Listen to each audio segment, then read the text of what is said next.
വീണ്ടും പ്രധാനപ്പെട്ട വാർത്തയിലേക്ക് പോവുകയാണ്. ദിവ്യഗർഭം വാഗ്ദാനം ചെയ്ത യുവതിയെ ബലാത്സംഗം ചെയ്ത കേസിൽ വ്യാജ സിദ്ധൻ പിടിയിൽ. സജൽ ചെറുപാണക്കാടിനെയാണ് ഒളിവിൽ കഴിയവെ തിരുവനന്തപുരം നെടുമങ്ങാടിൽ നിന്ന് കൊളത്തൂർ പോലീസ് പിടികൂടിയത്. മിറാക്കിൾ ചാനൽ എന്ന യൂട്യൂബ് ചാനലിന്റെ ഉടമയാണ് സജൽ ചെറുപാണക്കാട്. പ്രതി ആഭിചാര ക്രിയകൾ ചെയ്യുന്ന ആളാണെന്ന് ബോധിപ്പിച്ച് പരാതിക്കാരിയെ പരിചയപ്പെടുത്തുകയായിരുന്നു.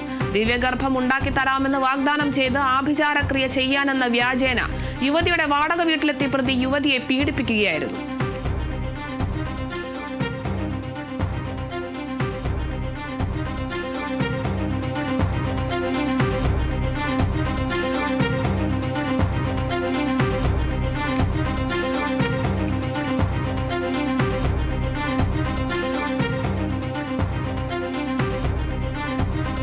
ദിവ്യഗർഭം വാഗ്ദാനം ചെയ്ത് യുവതിയെ ബലാത്സംഗം ചെയ്ത കേസിലാണ് സിദ്ധൻ പിടിയിലായിരിക്കുന്നത്.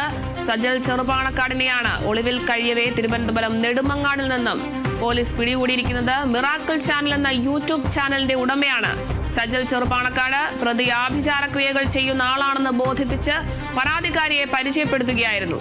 ദിവ്യഗർഭം ഉണ്ടാക്കി തരാമെന്ന് വാഗ്ദാനം ചെയ്ത് ആഭിചാര ക്രിയ ചെയ്യാനെന്ന വ്യാജേന യുവതിയുടെ വാടക വീട്ടിലെത്തി പ്രതി യുവതിയെ പീഡിപ്പിക്കുകയായിരുന്നു.